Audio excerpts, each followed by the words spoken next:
So this is my new to me SCAG Turf Tiger. My uncle gave me this. It hasn't run in a year or two. When it was put up, it was running, but it was a spare machine. And now that he is getting out of his business, he doesn't need this, and he offered it up to me. I am gonna revitalize this machine, go in, clean everything out, get this thing back to tip-top shape. So you'll see some videos about this as I clean it up and restore it. It is slowly creeping down my driveway, so I need to put some blocks in front of it to keep it from running off. But let's go ahead and get this thing cleaned up. Today I'm going to work on getting the deck dropped and removed so I can go through the spindles and bearings and everything there to make sure that's good. I need to figure out what I need to order to get this thing back to running. So let's go ahead and get this deck removed. All right, so I got the deck off. It really wasn't that hard. Mostly just take off the bolts for the chains that hold it on. And then you're gonna have, of course, the pins back here that you have to pull off that hold it onto the back of the mower. And that's about it. So once I got the deck off, I was able to find that the spindles move nice and freely. I put some oil on it to soak into that bearing, but this is moving pretty good. This moves pretty good. This spindle moves pretty good, although there's quite a bit of rust around this. I'm not sure how sturdy this part of the deck is going to be.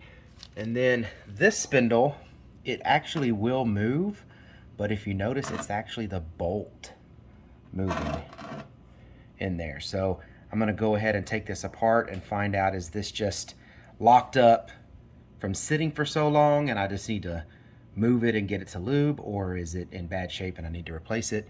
And then of course this bushing bearing here is in pretty rough shape, but you know, at least it's not rusted out. I can get that fixed. And the PTO here is working just fine, spins nice and free. So far the deck's not too bad. I think my biggest concern is just how bad this rust here is gonna affect me. Now the machine itself, the engine, I started with the basics, just seeing if I could get the engine to turn over. Couldn't get any power to the starter through the switch. So I went through the wiring harness, was trying to test electrical, and it was just all over the place. So I decided to cut open the wiring harness, go through the wires, find out, do we have bad safety switches? Is there, grounded out wires? What's going on in here? And I have found multiple issues with the wiring. There was one busted wiring harness where a wire in there was burnt. Of course, it had 2 bad fuses in it. It did have a couple safety switches that didn't look like they were giving back all the voltage they needed to. So there's a lot of wiring issues here that I'm going through. I'm probably just gonna hack this thing out and make it where the PTO switch works, the key switch, and the clutch. All of that would work, and forget about the safety switches and everything else. So that's my project I got going on right now. I did force power into the starter. The engine turns over, doesn't seem to be locked up or anything.